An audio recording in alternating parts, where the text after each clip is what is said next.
So, are we ready for the movie of the week? All right, here we go.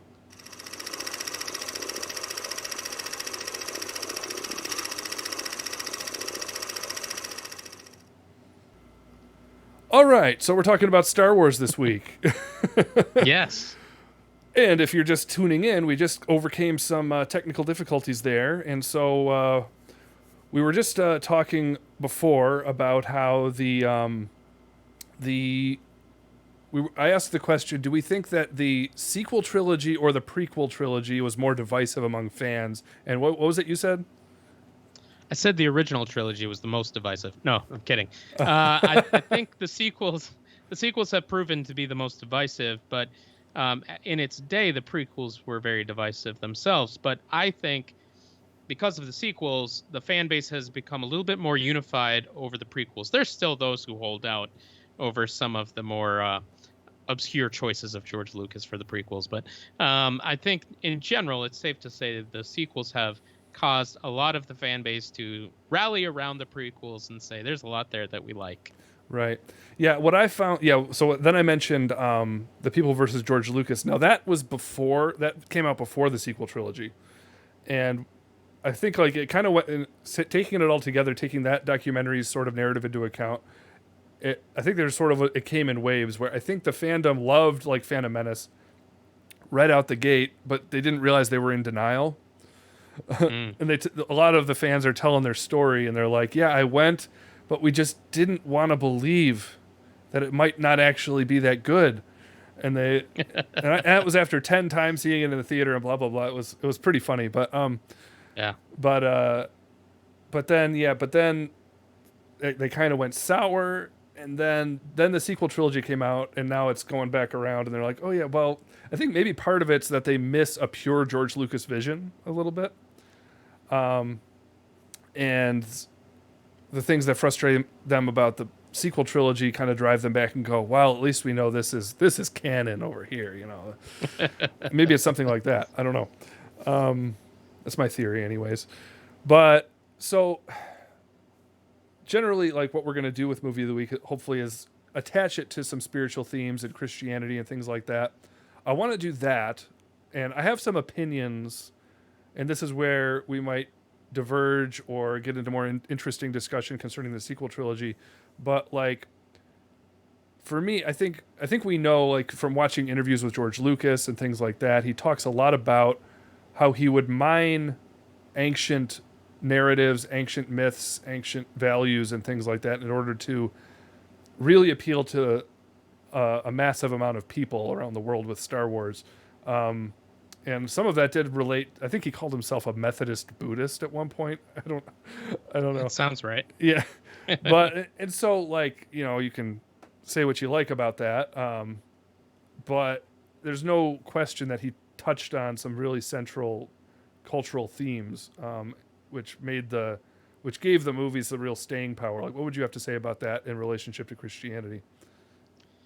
Yeah, I mean, I've heard it said, and I'm not even going to try to attribute this to somebody because I feel like I'll say the wrong person, but I've heard it said that really there's just one story being told, and it's told through various different mediums. And really, what that's boiling down to is there really isn't anything new under the sun. The book of Ecclesiastes tells us that. And so the story that keeps repeating, the simple good versus evil storyline, um, it does find itself being repeated over and over and over throughout the ages in various different ways. And really, it finds its roots in the gospel, and that is that the story of the Bible is the story of redemption, the story of Jesus coming to earth to redeem for himself a people. And in doing so, he defeats sin, death, and the grave. And everything else that flows as far as storytelling and creativity from that really is tapping into that same redemptive narrative and telling it in new ways. And so obviously no story tells the story like the Bible in regards to the gospel, but we see glimpses of it throughout stories throughout all the ages. I mean, you can see it in ancient poems and stories that are retold and retranslated and all that stuff. And then you can see it even in movies such as Star Wars. There are certain narrative terms like what is it, archetype, um, the hero journey, which actually is just one type of that type of storytelling. But we see those elements of good versus evil, the hero journeying through self-discovery and eventually sacrifice, to lay down their life, or put their life on the line at least, for the greater good. And of course, there's more depth to the gospel than just that. It's not simply a story of good versus evil. It's the ultimate story of good versus evil. Mm-hmm. In what ways, just to shift it right back around, like Yeah. what ways would you say Star Wars diverges from Christianity? Like we could, I mean, that's actually probably more of a challenging question because it's easy to feel Yeah. what resonates, but like Yeah. I Yeah. don't know, a lot of Well, Christian. I think. I know there was like, for instance, I know particularly during the Satanic Panic in the '90s, like Christians certainly. Well, it was earlier than the 90s, but into the 90s for sure I experienced it. Yeah. But like there were definitely some parents out there who would look at it and say, "Oh, well they would hear through the grapevine that there was some, Buddhist influence from George Lucas or whatever." And then say it was demonic and banish it from the home or something. Is there any measure of that you would agree with? Or I mean, I don't think obviously we're both fans and so we're not Yeah.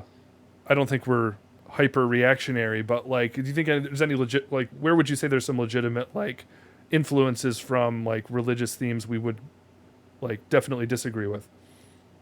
Well, I think you hit the nail on the head. I think there is, even overt, um, carryovers from Eastern religions. You see a lot of it in the light and the dark, being, uh, not just opposing forces, but at times seen as like complementary forces. Um, the yin yang type of mythology, or whatever you want to call that. It's part of their belief system, of course, but Mm-hmm. that definitely influenced George Lucas in writing this story, because it's not purely a story of good versus evil. I mean, you see that going back to the original trilogy, you see that in that some have argued the actual hero of the story is still Anakin Skywalker, Uh-huh. though for the most part of the original trilogy, he's Darth Vader. Yeah. But in the end, it's the redemptive story of Anakin Skywalker. Uh-huh. Luke Skywalker sort of plays the hero's journey, but and I guess you could say he's the savior figure. But if you watch Return of the Jedi, there's even some very, I don't know, well placed symbolism. He wears black for the entire movie until the very last scenes of the movie. His, I guess it's a shirt. I don't know what to call it. His jumpsuit. It opens up around the collar area and reveals like a white underside of it, and so it's like to symbolize that he's been struggling with going to the dark side and all these things at work, but in the end, he never really was going to go to the dark side. He was always true to who he was, which was the light side. Mm-hmm. But you kind of see a little bit of the yin yang type of thing there, with the little bit of light and the darkness. Yeah, J Jack in the chat says the Force in Star Wars seems to be a strong hint of pantheistic monism. Yeah. Probably something to that. But there is that sort of like oneness theme, which can be, if you look at it, it can have a strong contrast to Christianity, and that I've heard some preachers talk about. There's one teacher, he came up with the terminology, but he talks about oneism and twoism in religions. We're either all one, and therefore like we're all God in a sense, or we are other from God. Yeah. And you do, maybe this will come up a little more when we talk about the sequel trilogy, but you do see that sort of struggling as to whether or not the Jedi are even willing to, like Luke begins to question whether or not the Jedi own good, basically. Yeah. Maybe there's some gray here, this, I guess that was a theme in the books, the Gray Jedi. I'm ignorant Yeah, about ignorant about the books, but Yeah, in the expanded universe. I'm proving my lack of knowledge on that part of it. Extended universe. Um, there was this idea of the Gray Jedi, and even the idea of what came before the Jedi Order, being a little bit more gray in the sense that they didn't own the light. Um, they wielded both the light and the dark, and you do see some of that appearing in the sequel trilogy. So I suppose that brings us to the sequel trilogy. Um, I think the best way to start off and maybe give people an idea of where this could go. How about you rate the sequel trilogy best to worst in your own mind from of the Oh three, boy, you're already setting me up for failure. and then I'll do it, and then we'll talk. Okay, so I'm immediately going to lose friends. Well, that's my plan here. From from best That's to my plan worst, here is to ruin your nerd reputation. my many followers are about to leave me on Twitter. That's tongue in cheek. I don't have that many followers. Yeah, it's gonna be Last Jedi first, Force Awakens, and then Rise of whatever Skywalker. the last one was called. Rise of Skywalker. Whatever that thing was. Revenge of the something or other. I would say I would put them, if I had to go with my gut, I would just put them right in the order they came out. I liked the first one best, then the second one, then the third one. Yeah. But there's the ways in which I have problems with the second and third one are very different. Yeah. But I would just say that the third one has more problems, but they bother me in a totally different way. I don't know if that makes sense. But okay, so defend The Last Jedi, heretic. Wait, but before you do,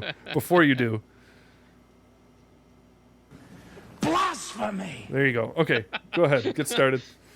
So far, I've had 3 of those since we started doing. And of these course, episodes. I have the button, so I never have to do it to Yeah. myself. I'll have to get my own button. Defense of the Last Jedi. So it's hard for me to just give a defense of it without really getting into some of my thoughts as to why the sequels don't bother me as much as they bother others. But I will try to give a summary of why The Last Jedi I am okay with. Overall, I know a lot of people have a problem with Luke Skywalker right off the bat being, a hermit. He's run away. Jedi don't run away, and Luke Skywalker would never run away. I mean, Mark Hamill actually even said that himself. Mark Hamill's not the writer; he's just the actor.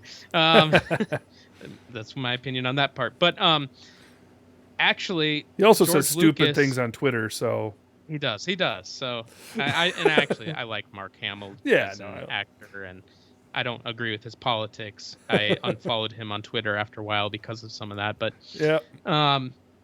I'll say it this way: I did not have a problem with that, because I think if I was to write, I don't know if I would call it The Last Jedi. If I was to write episode 7, 8, and 9, I probably would have done something similar. I probably would have introduced him a little bit earlier in episode 7. But I think I would have had him be the disenfranchised hermit. And I'm okay with the way that it happened. I think it's harsh to say, even though it's in the film, it's harsh to say that Luke became a hermit because he attacked Ben Solo. That's partially true and partially not. I think he's disenfranchised as a whole. Mm-hmm. He has watched everything that he's worked so hard to build fall to pieces because ultimately he failed in his training. And so he shuts the door on that chapter of his life and flees. He's disenfranchised. And I think it actually, there are elements of that you can sort of piece together from even the original trilogy. Luke was always an emotional Jedi, although he seems pretty detached by Return of the Jedi. But then he has this epic lightsaber fight where his emotions boil over. There is that side of him. And so it's easy to see that he could easily just, in a fit of whatever, rage that turned to grief, give up because everything that he worked so hard to build fell to pieces, and all of his other students are dead, and the one that was supposed to be, the star pupil is now a pawn of Snoke. I feel that the whole forced dyad thing, um I know that doesn't really totally come into play till the third movie, but you see the beginning elements of it in The Last Jedi. I never really thought that that was a great story device. Um, it's a clever way of filmmaking, sure, but The it's dyad. You're gonna not have really. to remind me of what you're mentioning. So you see the beginning of it with the way that Kylo Ren and Rey begin to interact with each other in a way through the Force that neither one of them should be able to do. Oh, like where Uh, they're passing physical objects through the force and yeah, stuff. yeah. Yeah. It's revealed in the third film that that's because they were a dyad in the Force, so really they're of one. Again, Oh, coming to okay. that, See, they're kind I think I've of only one watched being. the third one all the way through like one and a half times maybe. Sure. And so like a lot of that I washed from my brain a little bit, I suppose. But Yeah. uh, I like I like the lightsaber fights. Um, I I even I don't agree with all the choices they made for her, but um, Rose is an okay character for me. I don't agree fully with all the choices they made for her. I mhm. think the end of the film where she's like, "You fight for what you love," is a little bit so over the top. But I like her. I actually like her as an actress, and I like her as a character. I just feel like she was wasted. Yeah. Um, I am okay with Snoke dying where Snoke dies. Yeah, I see, this is where I could get into what I think in terms of like you could say what you want about the story as it is, but you could also like some of where the disconnect between J.J. Abrams and Ryan Johnson were. It seems to come in things like that, but yeah, I don't want to break in and give all my takes yet. But yeah. you know, And from my understanding of that, here the reality is J.J. Abrams was never supposed to direct the third film. yeah, So in some of that, this was the charge from Lucasfilm to begin with. 3 directors, 3 writers, and each one gets the chance to tell their story. uh huh, Um, and we talked earlier about this a little bit. Part of the reason that I don't get too harsh on this is because I tend to fundamentally disagree with people who criticize the creative process too much. yeah, Um, as a person who has dabbled in the creative arts, um, I think it's rare that the way that the creative process takes place, it's rare that it is in such a vacuum that it's exactly what we think it is. hmm It's much harder, and it's much different than I think most of us assume that these guys are writing and working in. and plus it's a massive franchise with a massive company. You get a lot of Yeah, what's the term? A lot of hands in the kitchen or whatever. you do. You Yeah. really do. Yeah, so for me, like, I suppose I'll give a few takes in response, agreement, disagreement, unless you have a few other points or whatever. But No, I'm good there. yeah, okay. So for me, like, I could give my visceral experience of the movies and then talk about like my thought process after I saw them. So like the first one, episode 7, like I walked out of the theater happy. Like people talked about how it paralleled episode 4 too much or whatever, and I'm like, technically that's true, and technically it was intentional. Was it overdone? Arguably, I suppose.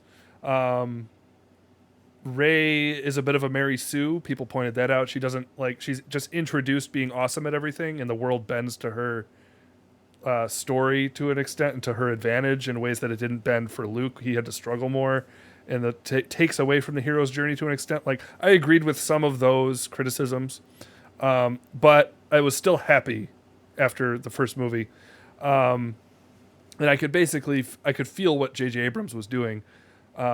When I saw the second one, I walked out like completely split in half in terms of how I Mm, felt. The way I expressed it to you, the way I've said it a lot, is that the things that I liked about The Last Jedi were some of my favorite Star Wars things that I'd watched. The things I didn't like were some of the things I hated the most. And so, like, I don't have a big, in terms of just the ideas of why Luke Skywalker was burnt out and all that. That wasn't stuff I thought too much about, like in terms of disliking it. Like, I think I agree with your reading of the character, and like, there's enough reasoning to reasoning behind his story as to why he would make the decisions he made. But there's like the plot explanation, which is justifiable on one level, but some of the issue I have is I think it's used to tackle some themes. I think like we mentioned before about the blurring of good and evil. Yeah. Where like the lessons he's learning and begins to impart to Rey in the midst of that movie, he starts to say things like, "Don't you see that the Jedi don't own, you know, Yeah. goodness and stuff like this is what I learned by messing up in this way." It's like and then this is sort of follows. I'm trying to remember, does this happen at the end of the Last Jedi? When are the books burned? Is that end of Last Jedi or the final movie? So it's probably beginning the finals third of the Last Jedi. So it's not quite at the end. Right. Like, Although would Yoda Rey, would the Yoda of the original trilogy have made light of the original Jedi teachings to such an extent? Oh, they weren't page turners, you know. But I don't know if that Yeah. would have, you know. There is that sort of the idea of. So there's two things there. There's sort of the Eastern religion thing coming in a little bit, which we could. Yeah. It's okay, iffy, but there's also the political aspect that comes into it. That's, to me, struck me as reflecting. It was reflective of our present political commentary to an extent, in terms of throwing off tradition, in terms of the poo-pooing of the old, the poo-pooing of the earlier generations who think they know better. That struck me quite a bit. So I feel like that was part of it. And again, that's my more pessimistic read of it. And then you get more of that in terms of there's a little bit of irritating feminism in the movie. In terms of Laura Dern's character. I don't know. How did you feel about her character? Honestly, I don't know if I have a reaction to her character. Yeah. I don't have a problem, like when you talk about like the feminist side of this thing. Like, I have no problem with Leia being the general and being in charge and being the boss. No, see, and here's something. Sorry, go ahead. I was just gonna. I felt like her character, other than the sacrificial moment, which I thought was cool, really didn't. I'm sorry. I read a message in the chat. Say the last sentence again. Her character, like as far as like her role in the movie, I felt like was almost like non-existent. Like it didn't move me in any way except for the sacrificial moment when she sacrifices her life. But other than that, like I feel like she honestly doesn't really add something. I know what they're trying to do. They throw in this antagonistic character that you kind of root against. Here's sort of the major political gripe I feel that more conservative Star Wars fans have been having towards it, is that there's been excellent, well-written, powerful female characters throughout the Star Wars franchise up till this point, up until the sequel trilogy. Princess Leia was always a strong female character, always very very important to the story and very easy to like. And but now when someone complains about a Laura Dern, for instance, they assume, oh, it's the sexism of the Star Wars fan community. And right. So that's been going on and people are like, are you serious? We've loved all these female characters, but to me, when Laura Dern's character comes in, there's this automatic hostility to men who come and try to be involved in leadership. And like the response I tend to hear when someone goes, that's pretty an unlikable aspect of her character, people are like, well, if a man spoke that way, it would be okay. And I'm like, I don't think so. I don't. Yeah. I think she's objectively an unlikable person in this movie. That's like how I feel about it. If you just base it on personality, like she is a very hostile character, Yeah. which I find to be very ironic. So I read a lot of the books that have come out. I've read a lot of the books and continue to read them. There was a book that had her in there from some of her younger days leading up to The Last Jedi, Uh-huh. and her character was different. Mm-hmm. Like, she was likable. Yeah. And then you see her in the movie, and all of a sudden she's not likable. In the book, she's quirky, kind of funny, kind of risky. You know, like she takes risks where Leia doesn't. I think they're laying the groundwork for her sacrificial, laying her life down. But Yeah. I wouldn't get the sense that she would be just this automatic jerk towards Poe. Mm-hmm. Which I guess that actually turns somewhat the page to have a discussion on Poe too at some point here. Yeah. Just as a character throughout the entire trilogy. Uh-huh. But yeah, as far as Laura Dern's character, I feel like I would have been okay if that character just had been removed. Yeah. Yeah, although that she's sort of her decisions are what drive Poe to go out and have this whole side quest. Although people have said that whole side quest was useless. So I don't know. Yeah. And But- there's a lot of that in Star Wars, though. If we're completely honest, there's a lot of things that you could say were completely useless. Mhm. I mean, you look at the first movie itself. I don't know if there's any side quests per se in there that are completely useless, but there's moments that don't really build the story. They're just kind of filler things. And Mhm. the Empire Strikes Back. I'm trying to think. In some ways, I think that there's a lot of going back and forth, like with the asteroid field, that's just kind of taking up space and time, and it's whatever. So in some ways, that's how I kind of took that whole sidetrack. Like, Yeah. sure, it didn't really do anything to move the story. I'd say that side quest is where most of the most frustrating political gobbledygook was wedged into that movie for me. They started wedging in. Well, I mean, neither of us are in favor of torturing animals, but do we want to learn our animal rights activism stuff from Star Wars? Is that? I mean, is no, or the anti-capitalist or anti.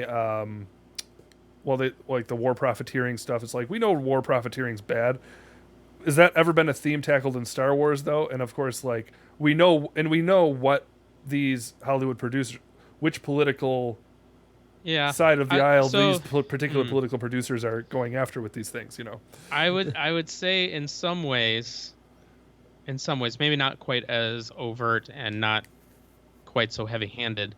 The Clone Wars franchise, the animated series, may have tackled some of that. And probably in a much better fashion. I mean, you get characters like Hondo Ohnaka, and he's kind of profiting off of all sides in the matter. No matter what side, whether it's at that time the Separatists and the Republic, or pick and choose. I mean, he hangs around for a while. I fully anticipate him popping up here and there in further things like Mandalorian. I love him as a character, by the way. Yeah, he kind of profits off of both sides and kind of gets into a little bit of arms dealing and things like that. So certainly things like that are broached, and there's all sorts of figures that are shadowy figures, like the Hutts and Boba Fett and all these other like bounty hunters and whatnot that are kind of playing all sides of the picture. So it's not entirely new. And I'm realizing like I am and I'm not sure the political eras in terms of America in which a lot of these pieces of the franchise came out. My experience with Star Wars is relatively limited. It's limited to the 9 movies and a couple side movies, Mandalorian. But in terms of a lot of the cartoons, the books, I haven't dove into them. And so you're bringing in a little bit more context to some of it than I would have. And that's the thing, though, is while there's a lot of fans who enjoy the extra material, there's also a lot that have not seen it. And so I constantly run across people who are like, I've never heard of this. Where did this come from? And not even particularly to the sequel trilogy. Actually, most of it recently has come up with conversations about the Boba Fett series and the Mandalorian series. People asking like, well, why on earth is this person doing this and that, and me sitting there going, "Oh, if you had just watched all 7 seasons of the Clone Wars, you would know why this person is here." Like, a lot of people were like, "Who is this Ahsoka Tano?" Like we've never heard of this person before in The Mandalorian, and it's like, "Oh, you need to watch all 7 seasons of the Clone Wars and all 4 seasons of Rebels, and probably read a couple books, and you'll know who she is." But yeah, obviously there are some who dig a little bit more into all the superfluous stuff as well. Yeah. All right. Any other little issues within Star Wars you'd like to tackle before we go into our Star Wars trivia time? Yeah, I guess I would just like sum up kind of my thoughts on why I'm not as put off by the sequels. I'll try to do this quickly because I actually did think through some of this earlier. Um, I think the most important thing that I want to draw attention to, and feel free to disagree with me. I know this is just my take on it, and I've never worked What's wrong with you people? I've never worked in filmmaking, though I have written one episode of TV, but we'll leave that for another discussion. Oh. I don't know if I want to. I don't know if I want to talk about that. Oh. Is it a good memory or a bad memory? Yes. Yes. Okay. But I'm also a songwriter and have recorded albums, and so creative process is something that I have an inkling into. And I've known some people that have worked in television and things like that. So I think that what I commonly see in YouTube criticisms and blogs and article criticisms of the sequel trilogy and even the prequel trilogy I still see articles about this, is people assume a lot about the writing process and what a person's intentions are with every choice. And I think sometimes it honestly is so much more simple than people assume it is. And not that people need to be okay with it, and not that people need to get over it or anything like that. I'm not trying to make an argument for that. But I think that people automatically assume that every decision that's made in writing has a purpose behind it other than to fill a beat, and sometimes it doesn't, and even that might be cause for a criticism. But I just think that the process is far different than a lot of people think. I mentioned earlier George Lucas had created treatments for the 3 films, and honestly, I think if those films had become realized, I don't think people would have liked them. So it's not just a matter of Disney versus George Lucas, though I do agree with you in the sense that there is a lot of political things being force-fed down us. But I think that's a larger problem than Star Wars. Yeah. That is a problem in media in general, because I noticed that in movies that are not Disney, big corporation put out, although it's getting harder and harder to find movies not made by Disney as they continue to buy up everything and become the empire themselves. But I think that I don't think that entirely this was a plot to deconstruct the Star Wars that we knew. I think sometimes there were just writing choices that the writers that were putting out these screenplays, they honestly believed in and thought that that was what was going to be the best line, the best action segment, the best character development, all that kind of stuff. George Lucas himself, when he talks about the films, you can watch all sorts of the documentaries that are out on Disney Plus, or you can watch the documentaries that existed before Disney owned Star Wars. He will often talk about how they evolved over time. I was reading one article today that talked about how in the beginning stages of making The Empire Strikes Back, which is my favorite Star Wars film of all time, he approached Mark Hamill and basically was like, hey, there was an incident that took place in 1977, I think it was. Mark Hamill got in a very serious car accident. And so George Lucas didn't know legitimately if Luke was going to return, if Mark Hamill was going to survive. And so he told Mark Hamill, essentially, I had a plan in case you didn't make it, and I was just I was not going to replace you as an actor. I was going to write Luke out, and Leia was going to become the star. and she was going to become your sister. But he hadn't decided yet that in the actual canon, Leia was Luke's sister until the third film. So it's like there were hints of it, but then it went away. Until the third film. Until the third film, it's announced that Leia is Luke's. So when she sister, kissed Luke, that was not. It was not officially a decided plot device. Not officially incestuous yet. No, but it was not officially not incestuous. Yeah. it was an element in George Lucas's mind, but he hadn't fully decided to go that route until after Empire.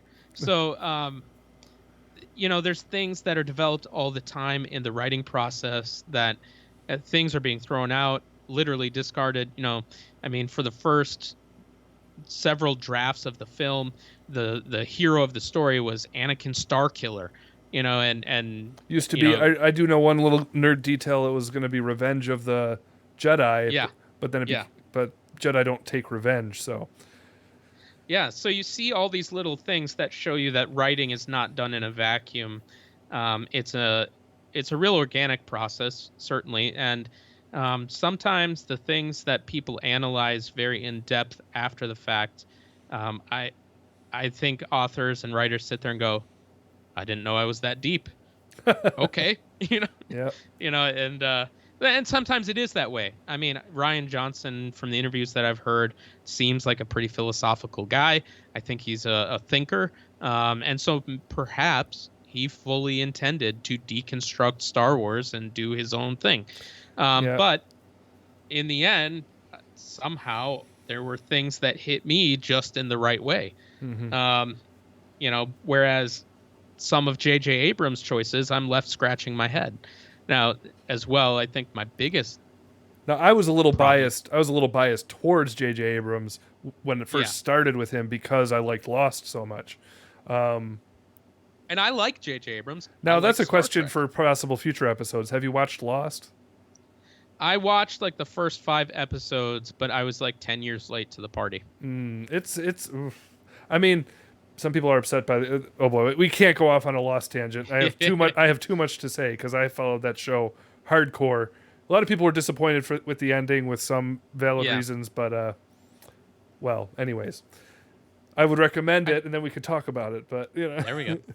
I feel like in general with Star Wars, the one interesting thing about the fan base is I don't think we will ever all come to agreement on all things, and there's that's too many things. Yeah, for lots of these things, I've enjoyed, though I understand the qualms that many have, that I even myself have with some of the stuff that's come out. But I do enjoy the fact that there's a lot of Star Wars to choose from these days. Yep. It is kind of like the Marvel Universe at this point. It's kind of the intention, I guess. But yeah. Okay, so let's see. So for the next segment, we're going to be it's going to be a little bit more of a uniting process because our trivia time is based purely on the original trilogy. Okay. And so I think most people are agreed on that. By the way, you said your favorite of all Star Wars movies is Return of the Jedi? Empire Strikes Back. Empire. No, okay. Well, that's the correct answer then. I was going to say. Yes, it is the correct answer. It's the objectively correct answer. I throw people for a loop with my second favorite. What's your second favorite? My second favorite Star Wars film is Rogue One. A lot of people like Rogue One. I have no problems with Rogue One, really. I like it. The more I watch it, the more I like it. I've only seen it. I think twice. It's a little window into the fact that at my heart, at the heart of Caleb, there is this fascination with movies that end sadly.